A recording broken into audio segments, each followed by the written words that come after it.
ตาโดยซาแต่ประปอนอบรมบ่យើងមានបញ្ហាខ្សោយទៅគ្រូមួយនាំគ្នាបង្ហាត់គួរឬដោយសារតែយើងគ្រូនាំគ្នាបង្ហាត់គួរទៅធ្វើឲ្យប្រព័ន្ធអប់រំយើងនឹងខ្សោយការពី2 3ថ្ងៃមុនខ្ញុំឃើញលោកគ្រូផុស status មួយហើយខ្ញុំអត់ឯកភាពទេដោយសារលោកគ្រូបានលើកឡើងថាគ្រូគប់សភៅចោលមិនបំផ្លាញវិស័យអប់រំដូចទៅនឹងគ្រូដែលមិនឲ្យតម្លៃម៉ោងរត់ហើយទៅបរៀនគួរវាជាគ្រោះមហន្តរាយនៃវិស័យអប់រំអញ្ចឹងខ្ញុំស្ដាប់ទៅហាក់ដូចជាកំពុងតែទម្លាក់កំហុសយ៉ាងខ្លាំងទៅកាន់គ្រូដែលកំពុងតែបរៀនគួរអញ្ចឹងដោយសារវត្ថុបំណងនៃការបរៀនគួរទឹកចិត្តពួកគាត់ចង់បរៀនបំពន់បន្ថែមទៅកាន់សិស្សដែលរៀនខ្សោយសិស្សដែលរៀនយឺតដើម្បីធ្វើម៉េចឲ្យគាត់រៀនបានតាន់គេដល់ពេលលោកគ្រូនិយាយអញ្ចឹងដូចជាបន្ទោសប្រអាប់ទៅពួកគាត់ពេកទៅហ្នឹងឯងលោកគ្រូអូខេតកតងជាមួយនឹងការប្រហាត់គួរនេះណាក្នុង status ហ្នឹងខ្ញុំបានលើកហើយថា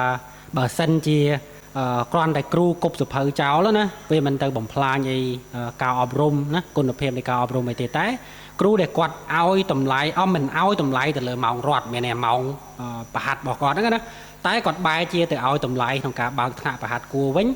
សកម្មភាពបែបហ្នឹងវាគឺជាការបំផ្លាញទៅដល់គុណភាពនៃការអប់រំរបស់ប្រទេសយើងឬមួយជាមហន្តរាយទៅដល់វិស័យអប់រំនឹងតែម្ដងហេតុអីបានជាខ្ញុំលើកឡើងត្រង់ចំណុចនេះដោយសារតែ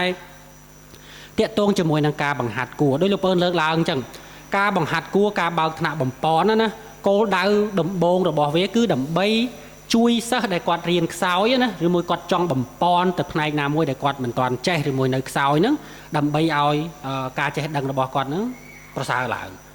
អញ្ចឹងអានេះជាគោលដៅដំបូងរបស់ការបើកថ្នាក់គួរឬមួយការបើកថ្នាក់បំពន់នេះ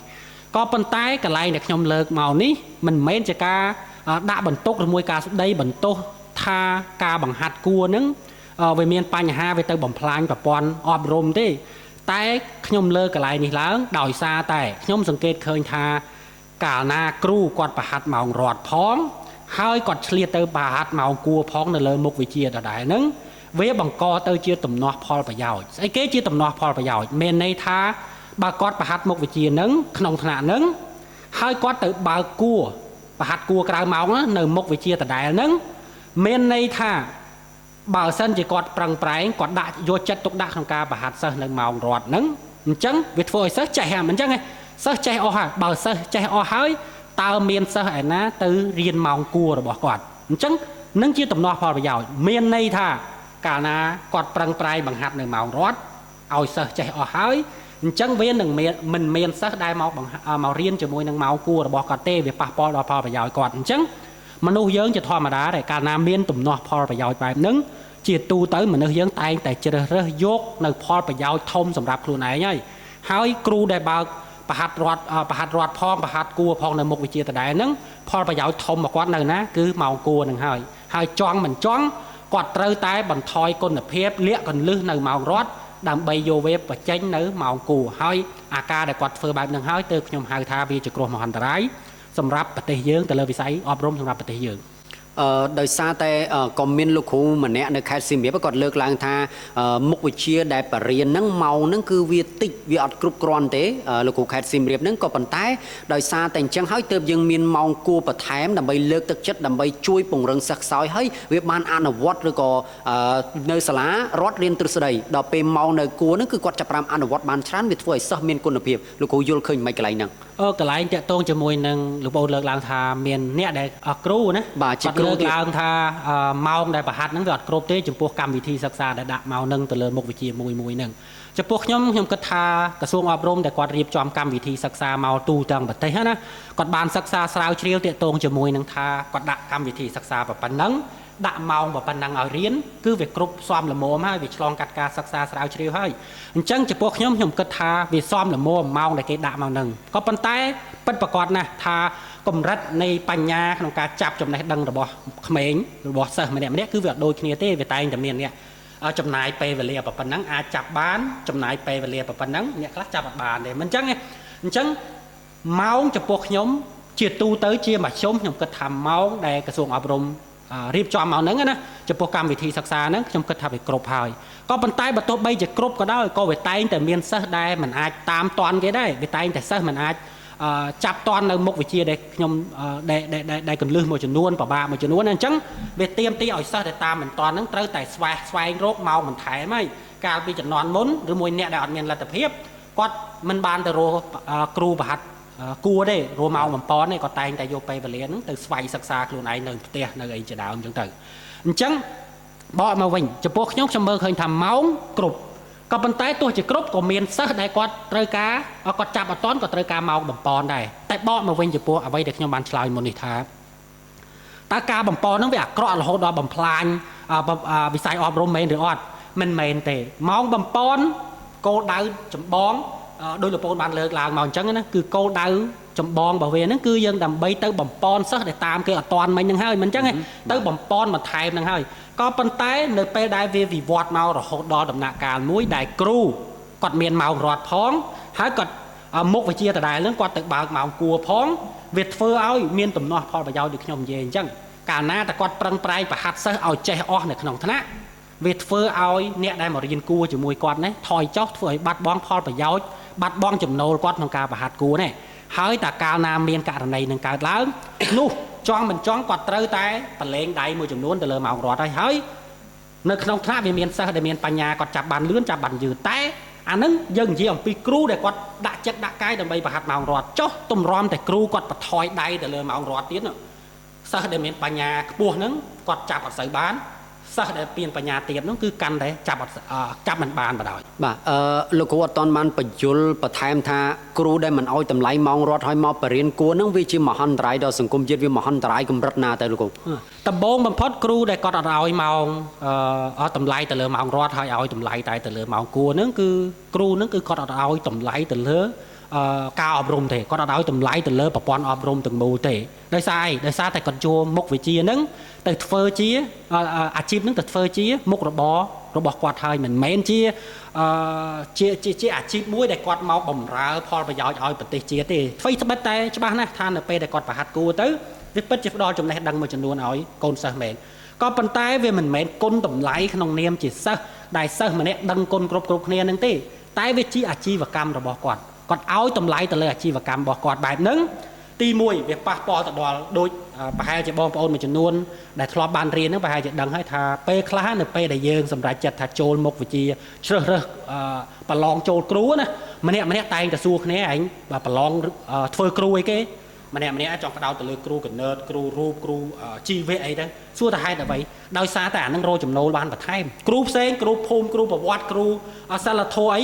គេមិនសូវឲ្យតម្លៃប្រមាណនេះដោយសារអីដោយសារតែអត់អាចរកចំណូលបន្ថែមបានដោយសារតែអត់អាចបើកប្រហាត់គួរបាននឹងអា culture នៃប្រហាត់គួរហ្នឹងវាទៅជាទូលំទូលាយបែបហ្នឹងរហូតដល់អ្នកដែលសម្រេចចិត្តចាប់វិស័យជាគ្រូបង្រៀនគាត់មិនបានឲ្យតម្លៃទៅលើវិស័យអប់រំផងទេគាត់ឲ្យតម្លៃទៅលើថាតើកន្លែងហ្នឹងអាចឲ្យគាត់រកលុយបានឬអត់អាហ្នឹងប៉ះពាល់ទៅដល់ការឲ្យតម្លៃទៅលើវិស័យអប់រំទាំងមូលមួយទៀតតាក់ទងជាមួយនឹងពេលដែលគាត់ខ្លាយទៅជាគ្រូទៅហើយនៅក្នុងថ្នាក់មួយណានៅពេលដែលឧបមាថាមុខវិជ្ជាមួយចំនួនអាចប្រហាត់គួរបានឧបមាថាគណិតរូបគីមីមិនអញ្ចឹងទេភាសាខ្មែរអាចប្រហាត់គួរបានអញ្ចឹងគ្រូដែលអាចប្រហាត់គួរបានដូចខ្ញុំនិយាយមិញទំនាស់ផលប្រយោជន៍គាត់សុខចិត្តបន្ថយម៉ោងបន្ថយការយកចិត្តទុកដាក់នៅម៉ោងរត់ហើយគាត់យកពេលមួយចំនួនហ្នឹងមកប្រហាត់គួរវិញមិនអញ្ចឹងទេយកកលឹះមួយចំនួនមកប្រហាត់គួរវិញនឹងមួយទៅធ្វើឲ្យប៉ះពាល់ទៅដល់គុណភាពនៃការអប់រំមួយទៀតគ្រូផ្សេងដែលអត់មានម៉ោងគួរទេសួរថាវាប៉ះពាល់អីដែរប៉ះពាល់ដោយសារថាស្អីដោយសារតែគាត់មើលទៅគ្រូផ្សេងគ្រូដូចគ្នាតែគេទៅអាចរកចំណូលបន្ថែមបានចំពោះគាត់ជាគ្រូធម្មតាគ្រូភូមិប្រវត្តិមុខវិជ្ជាសិលធម៌អីផ្សេងហ្នឹងអាចរកចំណូលតាមរយៈការប្រហាត់គួរបានអញ្ចឹងគាត់ទៅជាបែកអារម្មណ៍មិនអញ្ចឹងទេទៅជាបាក់ទឹកចិត្តគាត់សុខចិត្តអត់ឲ្យតម្លៃទៅលើម៉ោងអប់រំហ្នឹងម៉ោងរត់ហ្នឹងគាត់សុខចិត្តយកពេលវេលារបស់គាត់យកចិត្តគំនិតរបស់គាត់ទៅគិតក្នុងការរកអ្វីដើម្បីរកចំណូលបន្ថែមមកដូចគ្រូគេផ្សេងវិញអញ្ចឹងទាំងពីរផ្នែកទាំងអ្នកដែលអាចប្រហាត់គួរបានទាំងអ្នកដែលមិនអាចប្រហាត់គួរបានដោយសារតែវិស័យប្រហាត់គួរហ្នឹងធ្វើឲ្យគ្រូទាំងអស់ហ្នឹងអត់ឲ្យតម្លៃទៅលើការផ្ដល់គុណភាពទៅលើការអប់រំនឹងយកចិត្តទុកដាក់ទៅលើការអប់រំនៅក្នុងម៉ោងរត់នឹងខ្ញុំជឿថាទឹកចិត្តលោកគ្រូអ្នកគ្រូហើយខ្ញុំក៏ធ្លាប់ធ្វើជាគ្រូគេដែរគឺពិតជាចង់កែប្រែជោគវាសនាបើក្មេងៗចង់ផ្លាស់ប្ដូរគាត់មែនតើហើយបើទោះបីជាគាត់បរៀនគួរក៏គាត់មិនបានទៅបខំសិស្សឲ្យមករៀនណាគាត់មានបានទៅឲ្យតតមករៀនម៉ោងនេះបានឲ្យប្រឡងជាប់បើអីណាមានលោកគ្រូអ្នកគ្រូភាគច្រើនគឺខ្ញុំយល់តែបែបហ្នឹងហ្មងដល់ពេលអញ្ចឹងវាមិនជាការប្រខិតប្រខំណាលោកគ្រូវាពិតជាមានករណីគ្រូមួយចំនួនគាត់អត់ អត់បខិតបខំមែនអត់បខិតបខំមែនតែដូចខ្ញុំនិយាយផលវិបាកទី1មានន័យថាតែគាត់មានម៉ោងគួរទំនាស់ផលប្រយោជន៍គាត់ត្រូវតែប្រឡែងដៃម៉ោងរត់ហើយមកឲ្យតម្លៃម៉ោងគួរហើយអាហ្នឹងវាប៉ះពាល់ទៅដល់ការអប់រំនៅម៉ោងរត់ទាំងមូលហ្នឹងមិនអញ្ចឹងទេចូលមកដល់អាកន្លែងគាត់អត់បខំមិនអញ្ចឹងទេគាត់អត់បខំបើគាត់បថយដៃទៅនោះហើយទោះជាគាត់មិនបខំក៏ដោយតែសិស្សនៅក្នុងថ្នាក់នោះគាត់អត់ទទួលបាននៅការអប់រំដែលគាត់គួរតែទទួលបានមិនអញ្ចឹងទេអាគុណភាពដែលគាត់គួរតែទទួលបានអត់ទទួលបានទេអញ្ចឹងចង់មិនចង់គាត់អាចំណេះដឹងដែលគាត់ទទួលបានហ្នឹងវាស្ទើរហើយមិនអញ្ចឹងវាស្ទើរហើយដោយលោកបងថាជុះគេមិនបខំណាហើយមិនបខំល្មិចបើបថយគុណភាពពីនោះមកហើយតែឥឡូវឧបមាថាអញ្ចឹងចុះឧបមាថាឥឡូវអត់បខំមែនចុះទោះជាមិនបខំក៏វារងសម្ពាធផ្នែកផ្លូវចិត្តដែរមិនអញ្ចឹងទេឥឡូវឧបមាថាមានគ្រូខ្លះណាករណីដែលអត់ទៅរៀនគួរគាត់ណាមានមិនឲ្យបន្ទុកក៏មានកាត់បន្ទុកក៏មានឬមួយគ្រូខ្លះទៀតគាត់អត់កាត់បន្ទុកអត់បន្ថយបន្ទុកអីទេក៏ប៉ុន្តែគ្រាន់តែគាត់ប្រហាត់គួរហើយសិស្សមិនដឹងថាកតាណាមួយដោយសារតែជីវភាពឬមួយដោយសារតែកតាណាទេដែលគាត់អត់មករៀនគួរគ្រូរបស់គាត់ហ្នឹងណាវាធ្វើឲ្យគាត់នឹងរងសម្ពាធផ្លូវចិត្តខ្លាំងមែនទែនរងសម្ពាធផ្លូវចិត្តថាចំគ្រូអញមិនណែអញអត់ទៅរៀនគួរគាត់អត់ចូលចិត្តអញឬមួយយ៉ាងម៉េចទេមានគ្រូដែលពិតជាលំអៀងដោយសារតែសិស្សមិនរៀនមកគួរជាមួយនឹងខ្លួននឹងលំអៀងតែទោះជាមិនលំអៀងក៏ដោយក៏សិស្សទាំងអស់ហ្នឹងគាត់រងសម្ពាធផ្លូវចិត្តថាចំអត់ទៅរៀនគួរជាមួយគ្រូគាត់យ៉ាងម៉េចអីយ៉ាងម៉េចចឹងទៅអាហ្នឹងក៏រងសម្ពាធដែរនេះមិនតាន់និយាយដល់ផលវិបាកផ្សេងទៀតទេបច្ចុប្បន្ននេះសេដ្ឋកិច្ចពិបាកប៉ុណ្ណឹងហើយក៏ប៉ុន្តែគ្រួសារនីមួយៗត្រូវរងសម្ពាធធំមែនទែនរងសម្ពាធធំមែនទែនតាមរយៈការចំណាយលុយឲ្យកូនរបស់ខ្លួនហ្នឹងទៅរៀនគួរបន្ថែមហ្នឹងយើងថាប្រព័ន្ធអប់រំរបស់យើងអត់បានឲ្យអាណាព្យាបាលអត់បានឲ្យសិស្សនឹងបង់លុយទេអានឹងគឺជាប្រព័ន្ធល្អមែនទែនក្រសួងអប់រំរបស់យើងរៀបចំមករដ្ឋាភិបាលរបស់យើងរៀបចំមកណាការអប់រំទាំងអស់គឺតាំងពីថ្នាក់ក្រោមថ្នាក់មត្តេយ្យរហូតដល់ថ្នាក់ទី12គឺយើងអត់មានបង់ប្រាក់អីទេអានឹងគឺជាចំណុចល្អតែអាថ្នាក់រៀនរដ្ឋហ្នឹងអត់បង់ប្រាក់ទៅហើយតែឥឡូវមករួមបន្ទុកក្នុងការបង់ការបង្ហាត់គួរវិញអានឹងជាបន្ទុកធំមែនទែនសម្រាប់គ្រួសារនីមួយប្រព័ន្ធអប់រំគឺជាប្រព័ន្ធអាទិភាពមិនចឹងទេវាគួរតែសិស្សមួយនឹងទទួលបានការអប់រំស្មើគ្នាតែដោយសារតែកត្តាទៅរៀនដែលមិនទៅសិស្សដែលអត់អាចទទួល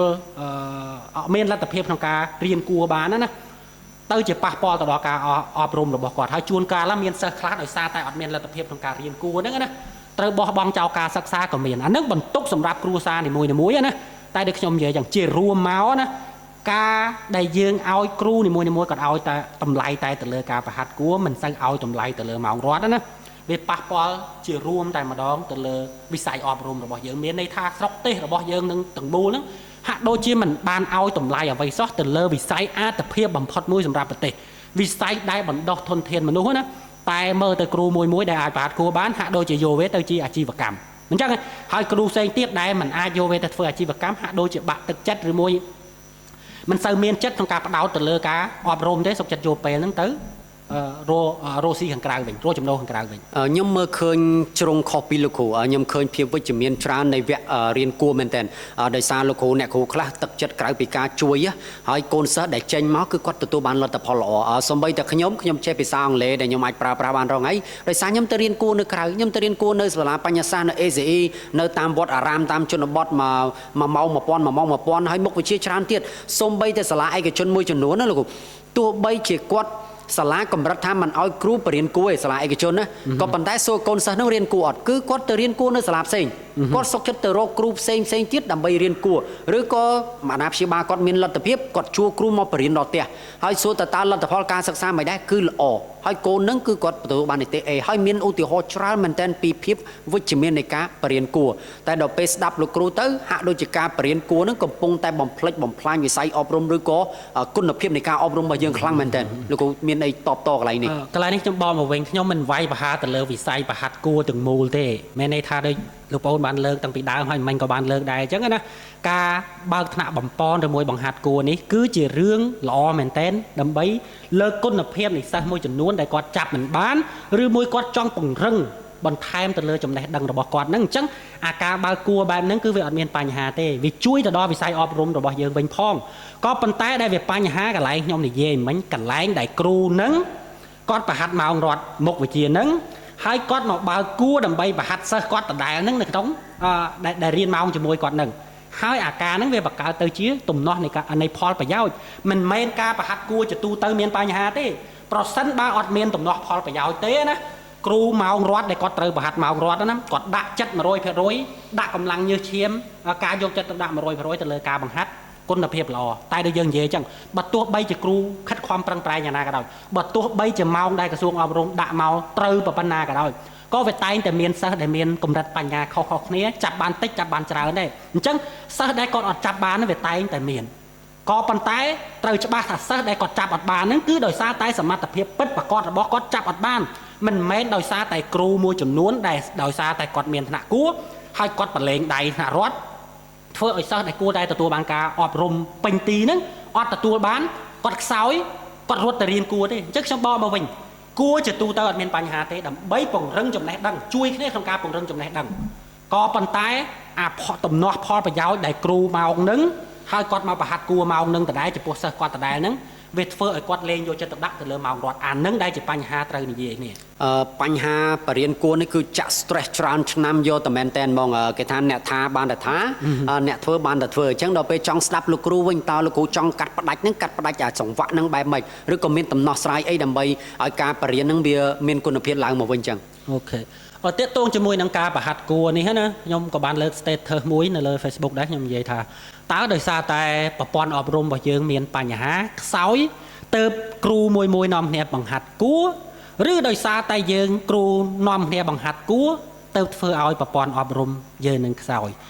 បញ្ហានេះបើសិនជាយើងលើកប្រធានបទនៅពីរនឹងមកនិយាយគ្នារកចំណុចខុសត្រូវអត់ឃើញមិនដឹងថាមួយណាចាប់ផ្ដើមមុនដោយប្រធានបទមេមន់ពងមន់អញ្ចឹងមិនដឹងថាមេមន់ផលិតពងមន់ឬពងមន់ញាស់ចេញមេមន់យើងអត់ដឹងមួយណាអញ្ចឹងវាមិនដឹងថាមួយណាជាអ្នកចាប់ផ្ដើមទេក៏ប៉ុន្តែយើងអាចរកចំណុចបញ្ចប់បានយើងកាត់កងកន្លែងណាចេញបានដូចខ្ញុំនិយាយអញ្ចឹងយើងអត់ដឹងថាណាចាប់ផ្ដើមទេតែយើងអាចបញ្ចប់វិញបានដោយតាមរយៈអីគេតាមរយៈការបញ្ចប់ការប្រហាត់គួរមានន័យថាគ្រូម៉ោងហ្នឹងគាត់មកបើកម៉ោងគួរអាមុខវិជ្ជាគាត់ហ្នឹងឲ្យសិស្សរបស់គាត់ដដែលហ្នឹងអាការធ្វើបែបហ្នឹងធ្វើឲ្យគាត់មានដំណោះផលប្រយោជន៍គាត់បន្ថយដៃពីម៉ោងរត់របស់គាត់ហើយបន្ថយដៃម៉ោងរត់របស់គាត់ធ្វើឲ្យសិស្សដែលគួរតែទទួលបានគុណភាពនៃការអប់រំហ្នឹងអត់ទទួលបានទេត្រូវរត់មករកម៉ោងគួរអ្នកដែលមានលទ្ធភាពក៏រត់ទៅអ្នកដែលគ្មានលទ្ធភាពក៏បោះបង់ចោលការសិក្សាឬមួយប្រឈមមុខនឹងការរៀនមួយដែលរងសម្ពាធផ្លូវចិត្តដោយសារតែមិនបានចូលរួមរៀនគួរទៅអញ្ចឹងអីដែលយើងត្រូវកាត់បន្ថយហ្នឹងមិនមែនកាត់បន្ថយម៉ោងគួរផ្សេងមិនឲ្យមានទេ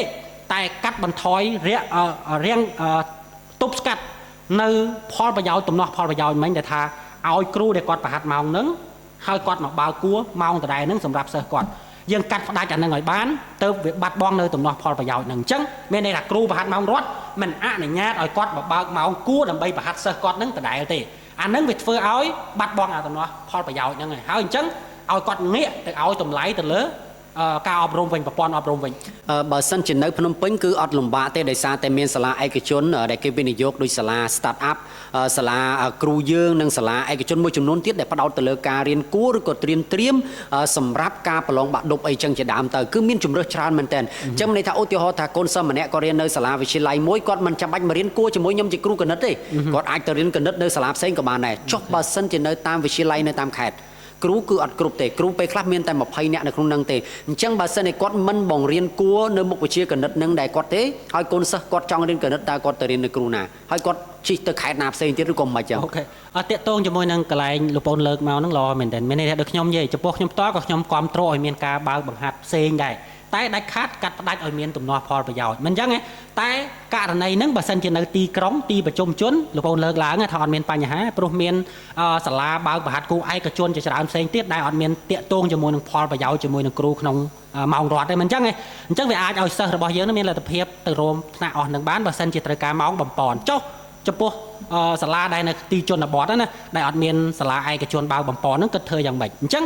ដំបូងបំផុតអ្វីដែលខ្ញុំលើកឡើងជំហានទី1របស់យើងហ្នឹងគឺកាត់ផ្ដាច់នៅទំនាស់ផលប្រយោជន៍របស់គ្រូហ្នឹងមានន័យថាបើគាត់ប្រហាត់ម៉ោងហ្នឹងមិនអនុញ្ញាតឲ្យគាត់មកបើកថ្នាក់ប្រហាត់ម៉ោងគួរសម្រាប់សិស្សរបស់គាត់នឹងដដែលទេដើម្បីកាត់ផ្ដាច់ផលប្រយោជន៍នៅពេលដែលយើងកាត់ផ្ដាច់ផលប្រយោជន៍បែបហ្នឹងយើងទៅគេហៅថាពង្រឹងគុណភាពនៃការអប់រំវិញមានន័យថាយើងទៅបន្តឹងគ្រូរបស់យើងវិញឲ្យគាត់យកចិត្តទុកដាក់ទៅលើសិស្សរបស់គាត់វិញមិនអញ្ចឹងទេយើងចាប់ផ្ដើម KPI មិនអញ្ចឹងទេ Key Performance ថាតើគ្រូនឹងត្រូវប្រហាត់ប៉ុន្មានម៉ោងគាត់ត្រូវផ្ដោតទៅលើអីខ្លះ យើងទៅពង្រឹងអាហ្នឹងដើម្បីឲ្យគាត់អីគេយកចិត្តទុកដាក់មិនអញ្ចឹងទេហើយបើគាត់មិនយកចិត្តទុកដាក់ទេអាហ្នឹងវិធានការនៅក្នុងវិស័យអប់រំហ្នឹងយើងធ្វើយ៉ាងម៉េចត្រូវដេញចេញឬមួយយើងត្រូវយកគាត់ទៅបំពន់បន្ថែមអាម៉េចអាហ្នឹងគឺជារឿងរបស់ក្រសួងអប់រំណាថាត្រូវធ្វើយ៉ាងម៉េចជាមួយគាត់តែជំហានដំបូងមានន័យថាយើងកាត់ផ្ដាច់អាការបង្ហាត់គួរបែបហ្នឹងមិនឲ្យគ្រូដែលគាត់បង្ហាត់ម៉ោងហ្នឹងសិស្សហ្នឹងគាត់មកបើកគួរផ្សេងដើម្បីបង្ហាត់សិស្សរបស់គាត់នៅលើមុខវិជ្ជាហ្នឹងដដែលទេជំហានទី1ហើយខ្ញុំជឿថានៅពេលដែលយើងកាត់ផ្ដាច់បែបហ្នឹងហើយគ្រូរបស់យើងគាត់ងាកទាំងគ្រូដែលមានម៉ោងបង្ហាត់គួរនិងគ្រូដែលមិនធ្លាប់បង្ហាត់គួរនៅពេលដែលយើងបរិងទៅគាត់ងាកតែឲ្យតម្លៃទៅលើម៉ោងរត់ហ្នឹងវិញណាខ្ញុំគិតថាភាគច្រើនបំផុតសិស្សរបស់យើងមិនត្រូវការម៉ោងបំពន់ទេជាទូទៅមិនត្រូវការម៉ោងបំពន់ទេតែដូចយើងនិយាយពីខាងដើមអញ្ចឹងវាគង់តែមានសិស្សមួយចំនួនហ្នឹងដែលខាតវាត្រូវការម៉ោងបំពន់ឬមួយសិស្សមួយចំនួនដែលគាត់មានគោលដៅឧបមាថាគាត់គោលដៅគាត់ចង់ប្រឡងចូលពេទ្យប្រឡងវិស្វករប្រឡងច្បាប់ប្រឡងអីដែលគាត់ត្រូវការមុខវិជ្ជាមួយចំនួនគាត់ច្បាស់ជាការត្រូវការម៉ោងបំពន់ជាមិនខានទេអញ្ចឹងគាត់អាចរត់រួមសាលាឯកជនហ្នឹងតែក្នុងករណីតាមទីជនបទដែលអត់មានសាលាឯកជនហ្នឹងគិតយ៉ាងម៉េចអញ្ចឹង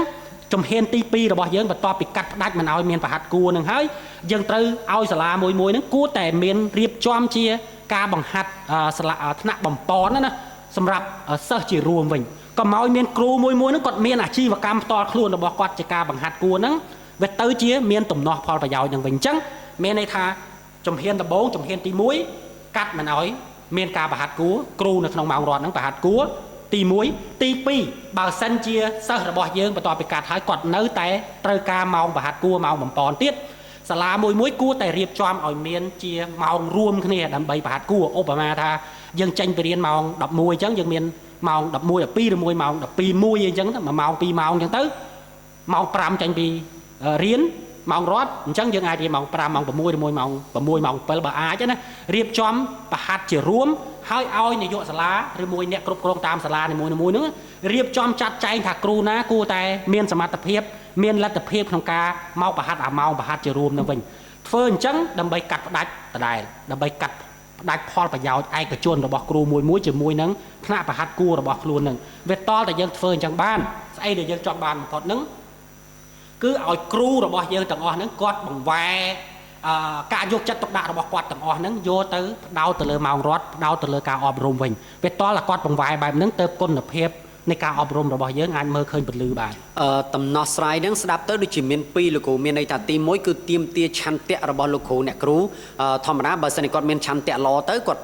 ផ្ដោតលើម៉ោងរត់ហើយគាត់បំពន់បន្ថែមរៀនគួរបន្ថែមនោះតែគាត់ផ្ដោតទៅលើគុណភាពចុះបើសិនជាទ្រង់ចាំឆន្ទៈអញ្ចឹងតើអាចជាតំណោះស្រាយអត់ឬក៏ទី2លោកគ្រូចង់ប្រវែទៅជាប្រព័ន្ធមានន័យថាគ្រូម្នាក់ហ្នឹងគឺគាត់មិនបាច់ចាំមានសិទ្ធិមកបរៀនគួរទេគឺសាលាឬក៏ជាប្រព័ន្ធជាអ្នកដែលរៀបចំវគ្គបំពន់សម្រាប់ពួកគាត់សម្រាប់កូនសិស្សវិញលោកគ្រូចង់បញ្យល់បែបម៉េចកន្លែងហ្នឹងកន្លែងតាក់ទងជាមួយនឹងកាត់ផ្ដាច់ម៉ោងគួររបស់គាត់នេះខ្ញុំជឿថាប្រហែលជាមានអ្នកប្រហាត់គួរមួយចំនួនណាគាត់លើកហេតុផលថាដោយសារតែប្រាក់ខែតិចតួចទៅគាត់ត្រូវតែរកចំណូលបន្ថែមហើយឆ្លៀតពេលដែលសិស្សនៅខ្សោយទៀតអញ្ចឹងគាត់ឆ្លៀតពេលដែលគាត់ត្នេពីម៉ោងរត់អញ្ចឹងគាត់មកបំពន់សិស្សរបស់គាត់វិញហ្នឹងវាអូខេហើយអញ្ចឹងហេតុផលមួយចំនួនរបស់គាត់ហ្នឹងគឺតាក់ទងជាមួយនឹងការរកចំណូលបន្ថែមដោយសារតែប្រាក់ខែស្ទើរអញ្ចឹងនៅពេលដែលយើងកាត់បន្ថយម៉ោង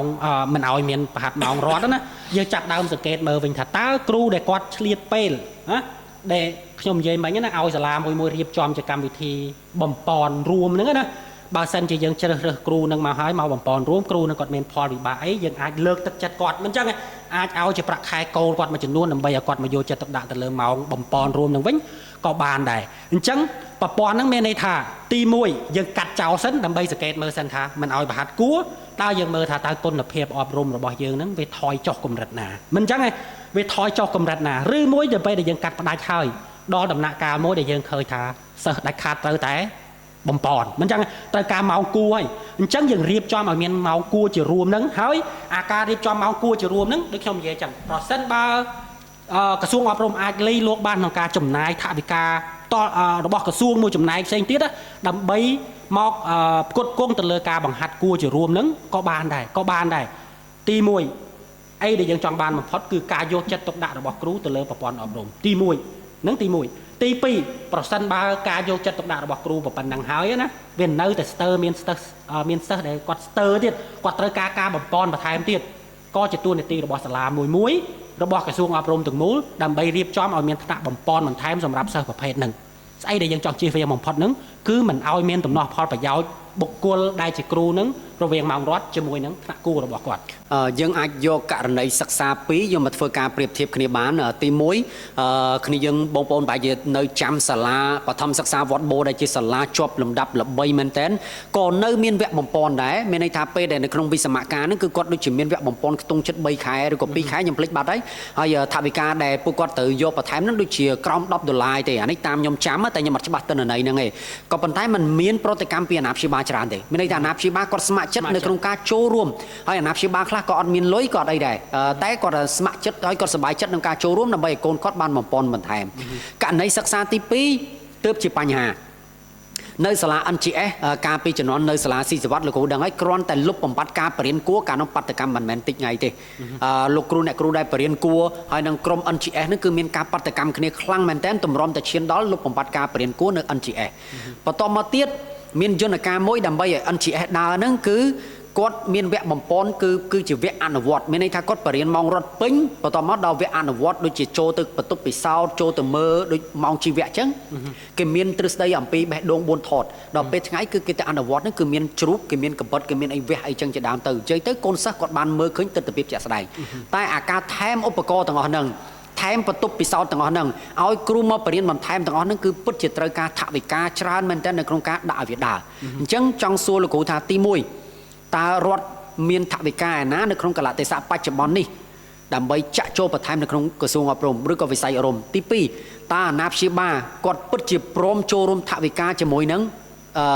ងកំណែតម្រង់មួយនឹងអត់គ្រាន់តែសាលា NGS ការជំនាន់ហ្នឹងគឺគាត់ដូចជាផ្ដល់សំណូមពរវិភាគទានខ្ទង់$100នៅក្នុងមួយឆ្នាំក៏អាណាព្យាបាលជាច្រើន complain យកតែហ្មងបដកម្មយកតែមែនតែនហ្មងអញ្ចឹងមានន័យថាច្រកទាំងអស់ហ្នឹងសិតតែតឹងហើយអញ្ចឹងលោកគ្រូគិតថាតើក្រសួងគួរតែដាក់លុយថែមអាណាព្យាបាលគួរតែចូលរួមជាថវិកាទេឬក៏បែបម៉េចកន្លែងនេះខ្ញុំបកទៅខាងដើមវិញតកតងជាមួយនឹងការពង្រឹងគុណភាពនៃការអប់រំវិញមានន័យថាបង្វែរគ្រូទាំងអស់ឲ្យមកយកចិត្តទុកដាក់ជាមួយនឹងការអប់រំវិញព្រោះខ្ញុំជឿថានៅពេលដែលគ្រូម៉ោងបង្រៀនមួយកម្មវិធីសិក្សាមួយនៅពេលដែលគ្រូគាត់ពិតជាយកចិត្តទុកដាក់ណាពិតជាយកចិត្តទុកដាក់ជាមួយនឹងការអប់រំនឹងមែនណាដាច់ខាតគុណភាពនៃការអប់រំនឹងកើនឡើងវាកម្រនឹងយើងត្រូវការម៉ោងបន្ថែមណាបើទោះបីជាយើងម៉ោងបន្ថែមដោយលោកប្អូនលើកឡើងមិនអញ្ចឹងមិនមែនថាយើងរៀនគណិតហើយស្រាប់តែទៅបំពន់គណិតថែមទៀតទេបើសិនជាគាត់យកចិត្តទុកដាក់ណារៀនម៉ោងគណិតម៉ោងសិក្សាមួយអាទិត្យ4ម៉ោងក៏ដោយ5ម៉ោងក៏ដោយគឺវាគ្រប់គ្រាន់ហើយសម្រាប់គ្រូដែលយកចិត្តទុកដាក់ក្នុងការផ្ដល់ចំណេះដឹងឲ្យកូនសិស្សក៏ប៉ុន្តែបើគ្រូនឹងគាត់អត់ផ្ដោតទេឲ្យគាត់10ម៉ោង20ម៉ោងក៏វាអត់គ្រប់ដែរអញ្ចឹងទី1យើងផ្ដោតមកលើពង្រឹងទៅលើគុណភាពនៃការអប់រំរបស់គ្រូយើងវិញឲ្យគាត់បង្វែរការយកចិត្តទុកដាក់ជាមួយថ្នាក់ប្រហាត់គួរក៏ដោយទៅរស់ស៊ីក្រៅក៏ដោយឲ្យមកផ្ដោតទៅលើការអប់រំនឹងវិញហើយការផ្ដោតប៉ុណ្ណឹងខ្ញុំជឿថាលើកកម្ពស់គុណភាពនៃការអប់រំវាធ្វើឲ្យចំនួនបរិមាណនៃសិស្សដែលទាមទារឲ្យមានការបំពន់បន្ថែមនឹងថយចុះខ្លាំងមែនទេប្រហែលនៅតែមានសិស្សដែលត្រូវការបំពន់អញ្ចឹងតែចំនួននៃការត្រូវការបំពន់នឹងថយចុះមកជាខ្លាំងដោយសារតែគ្រូគាត់ឲ្យតម្លៃទៅលើម៉ោងរត់គាត់ផ្ដោតទៅលើម៉ោងរត់តែដូចខ្ញុំនិយាយអញ្ចឹងណាទោះជាយើងផ្ដោតយ៉ាងណាក៏នៅតែសិស្សខ្សោយដែរក៏នៅតែមានសិស្សខ្សោយដែលត្រូវការបំពន់ដែរអញ្ចឹងការបំពន់នឹងយើងគួរតែធ្វើយ៉ាងម៉េចគឺក្រសួងអប់រំគួរតែរ៉ាប់រងទៅលើការចំណាយបែបហ្នឹងបង្កើតដោយករណីលោកប្អូនលើកឡើងមកអញ្ចឹងក៏បានដែរមិនអញ្ចឹងការប្រហាត់ម៉ោងបំពន់2ខែក៏ដោយ3ខែក៏ដោយឬមួយដូចខ្ញុំនិយាយមិញអញ្ចឹងណាអាចឆ្លៀតមួយថ្ងៃ1ម៉ោងមួយថ្ងៃ2ម៉ោងដើម្បីបំពន់ជារួមបែបហ្នឹងក៏ដោយហើយការបើកថ្នាក់បំពន់ជារួមអញ្ចឹងយើងអាចមានប្រព័ន្ធមួយក្នុងការជ្រើសរើសគ្រូដែលគាត់មាន level ប៉ុណ្ណាកម្រិតរបស់គាត់ប៉ុណ្ណាទើបអាចមកប្រហាត់បានឧបមាថាអ្នកដែលចង់មកប្រហាត់ម៉ោងហ្នឹងវាតតែគ្រូហ្នឹងជាគ្រូដែលមានគុណភាពអញ្ចឹងគាត់ខំបង្រឹងសមត្ថភាពរបស់គាត់លើសដើមដើម្បីមកអាចចូលរួមប្រហាត់គួរនឹងបានតែបច្ចុប្បន្នអត់ទេគ្រូមុំឲ្យតែគាត់ជាគ្រូបន្ទុកឬមួយគ្រូទទួលខុសត្រូវមុខវិជ្ជាហ្នឹងគាត់ដឹងតែប្រហាត់គួរបានគុណភាពរបស់គាត់បែបណាគឺអត់ដឹងទេតែគាត់អត់ខ្វល់គាត់ដឹងតែប្រហាត់គួរបានតែដោយឡែកអាស្អីដែលខ្ញុំនិយាយមិញអញ្ចឹងមានន័យថាសាលានីមួយៗរៀបចំឲ្យមានថ្នាក់គួររួមហើយបន្ទុកណាការចំណាយហ្នឹងក្រសួងរបស់យើងគួរតែលៃលោកគួរតែទទួលខុសត្រូវហើយគ្រូនៃការជ្រើសរើសហ្នឹងមានន័យថានាយកសាលាហ្នឹងក៏ដោយឬមួយប្រព័ន្ធនៃការជ្រើសរើសគ្រូដែលយកទៅប្រហាត់នៅក្នុងថ្នាក់បំពន់រួមហ្នឹងក៏ដោយគឺយើងត្រូវការឆ្លងកាត់ប្រព័ន្ធនៃការជ្រើសរើសបានត្រឹមត្រូវតលតែគ្រូនឹងជាគ្រូដែលមានគុណភាពពិតប្រាកដ ទៅអាចទៅប្រហាត់ថ្នាក់រួមនឹងបានធ្វើបែបហ្នឹងគឺបង្កើនគុណភាពនៃការប្រគុណភាពនៃការអប់រំជាទូទៅបកមកវិញតាក់ទងជាមួយនឹងការចំណាយតើក្នុងស្ថានភាពនេះប្រទេសរបស់យើងពិតជាមានថាវិការដើម្បីទៅចំណាយអានឹងអត់ខ្ញុំជឿថាយើងគ្រប់គ្នាសិតតែទទួលស្គាល់ថាប្រព័ន្ធអប់រំគឺជាប្រព័ន្ធស្នូលបំផុតមិនចឹងទេវិស័យអប់រំគឺជាវិស័យស្នូលបំផុតរបស់ប្រទេសយើងដើម្បីបង្កើតធនធានមនុស្សដើម្បីឲ្យប្រទេសរបស់យើងខ្លាំងបានអញ្ចឹងណាវិស័យអប់រំនេះចាយប្រមាណក៏ដោយប្រាក់ខែរបស់ខ្ញុំនិយាយឲ្យស្ដាប់អានេះគ្រាន់តែជាគំនិតរបស់ខ្ញុំទេដែលយើងតែងតែលើចាស់ពីដើមថាប្រាក់ខែគ្រូបើកមកគឺចាយមកឆ្ងាញ់ហ្មងមិនចឹងទេចាយមកសុបាយហ្មងផ្ទះគ្រួសារនីមួយៗឲ្យតែមានសមាជិកធ្វើជាគ្រូណាក្រៅពីខ្ពស់មុខខ្ពស់មាត់ទៅជីវភាពក៏ធូរធារថ្លៃថ្នូរដែរអញ្ចឹងយើងចង់ឲ្យក្រសួងអប់រំទាំងមូលហ្នឹងមកផ្ដោតទៅលើអាហ្នឹងវិញបើត្រូវចាយលុយហ្នឹងបានណាគួរតែចាយមិនអញ្ចឹងទេទី1ប្រាក់ខែគ្រូឥឡូវមិនដឹងប្រហែលទេតែចំពោះខ្ញុំមិនដឹងថាទាបឬខ្ពស់ណាព្រោះខ្ញុំអត់នៅក្នុងវិស័យហ្នឹងតែយើងនិយាយថាប្រសិនបើគ្រូទាំងអស់មានអារម្មណ៍ថាដើម្បីឲ្យគាត់អាចយកចិត្តទុកដាក់នៅលើវិស័យអប់រំបានណាយកចិត្តទុកដាក់ជាមួយនឹងការបង្ហាត់សិស្សបានណាត្រូវការប្រាក់ខែបន្ថែមប្រមាណណា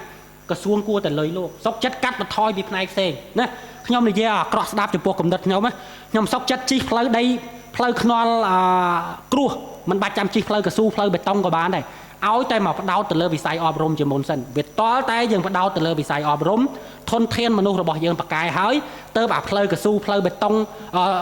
កន្លែងមន្ទីរសុខភាពល្អៗហ្នឹងវាកើតឡើងមកឯងក៏ប៉ុន្តែបើសិនបើយើងផ្ដោតទៅលើវិស័យផ្សេង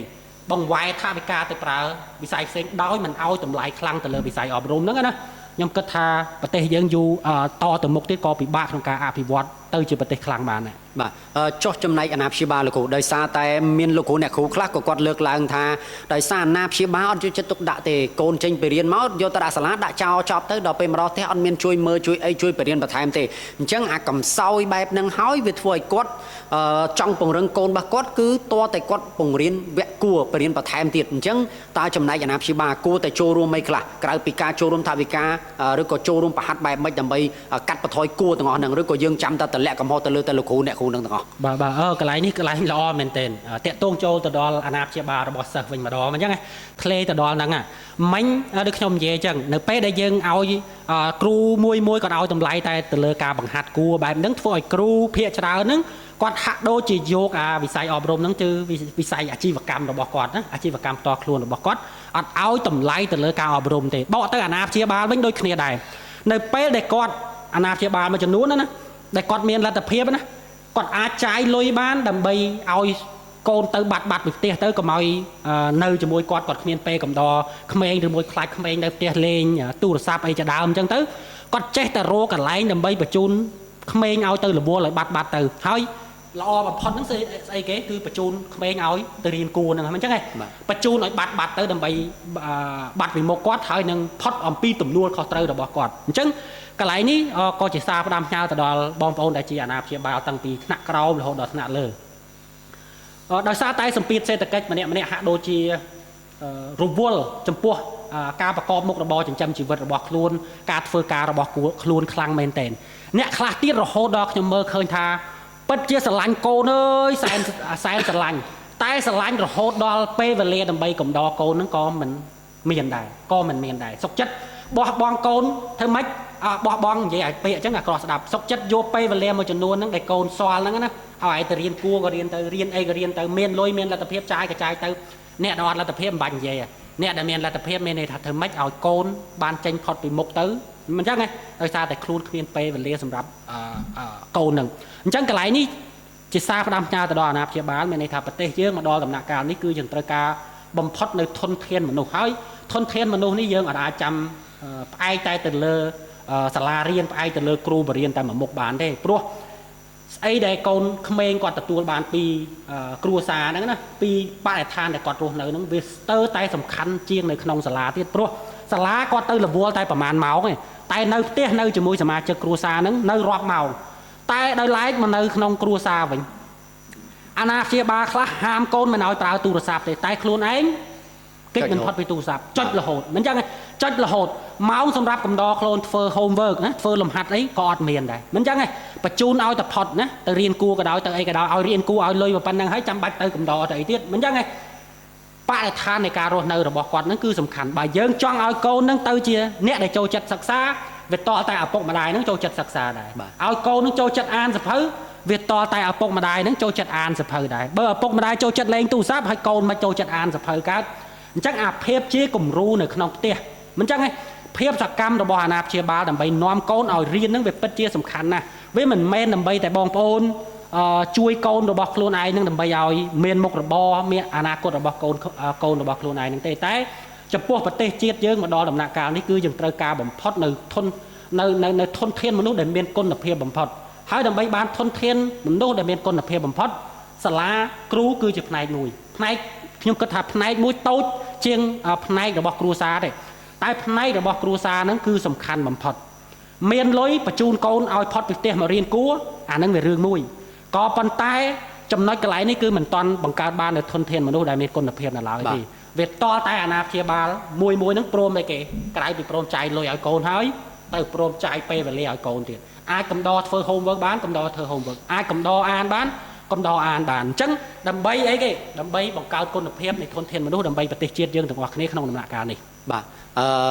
ដោយសារតែម៉ោងរត់គ្មានគុណភាពទើបយើងបង្រៀនគួរឬក៏ដោយសារតែការបង្រៀនគួរទើបម៉ោងរត់យើងខ្សោយអត់មានគុណភាពអញ្ចឹងប្រធានបទនេះវាចាក់ស្រេះយូរមែនតើហើយពីមុនបងប្អូនតែងតែបន្ទោសគ្រូបរៀនបន្ទោសអាណាព្យាបាលទៅអាណាព្យាបាលបន្ទោសមកពីគ្រូឥឡូវអត់ដូចគ្រូពីមុនទេគិតតែពីបរៀនគួរគ្មានគុណធម៌គ្មានអីទេហើយដល់ពេលអ្នកផ្សេងទៅប្រជាប្រដ្ឋក៏បន្ទោសក្រសួងគ្មានធ្វើអីទេគ្មានគោលនយោបាយអីច្បាស់លាស់ទេដល់ពេលឥឡូវនេះមានពួកយើងចេញមុខនិយាយមកផ្នែកទៀតបន្ទោសពួកយើងទៀតពួកនេះមកពីណាបាននិយាយទេអញ្ចឹងមានន័យថាវប្បធម៌បន្ទោសនេះគឺយើងពិបាកក្នុងការរកច្រកចេញមែនតើពីព្រោះតែបញ្ហានេះវាចាក់ stress ខ្លាំងមែនតើអញ្ចឹងក្នុងនាមលោកគ្រូហើយក្នុងនាមពួកខ្ញុំជាអ្នករៀនសូត្រឬក៏ជាអ្នកធ្វើការមួយចំនួនក៏យើងគិតថាមានជ្រុងមួយដែលអាចឲ្យបងប្អូនពិចារណាបានគឺយើងព្យាយាមកាត់បន្ថយឬកាត់ផ្ដាច់នៅទំនាស់ផលប្រយោជន៍មានន័យថាគ្រូដែលបរៀនគួរពីមុនគាត់មានសិទ្ធិនៅក្នុងការបើកបង្រៀនគួរដោយខ្លួនឯងយើងត្រូវផ្ទេរទាំងអស់ហ្នឹងឲ្យសាលាជាអ្នកចាត់ចែងទៅអាហ្នឹងហើយព្យាយាមធ្វើបែបម៉េចការសង្យោគពីអាណាព្យាបាលពីសម្បទានពីអាណាព្យាបាលក៏ត្រូវយល់ត្រូវចំណាយពេលវេលាជាមួយនឹងកូនហើយបើសិនជាអាចយើងពិតជាលើកទឹកចិត្តមែនតើគឺពាក់ព័ន្ធជាមួយនឹងការយកចិត្តទុកដាក់ឆន្ទៈដ៏ពិតប្រាកដពីលោកគ្រូអ្នកគ្រូទាំងអស់ផ្ដោតទៅលើម៉ោងរត់ឲ្យកាន់តែមានប្រសិទ្ធភាពពិតហើយក្មេងមិនស្រួលនិយាយគ្នាទេក្មេងខ្លះសម័យឥឡូវបងប្អូនដឹងហើយថាវាពិតជាពិបាកតែវាពិតជាទាមទារពួកយើងធ្វើកិច្ចការដ៏លំបាកមួយនេះទើបអាចកសាងប្រទេសជាតិរបស់យើងឡើងវិញអរគុណលោកគ្រូអរគុណបាទ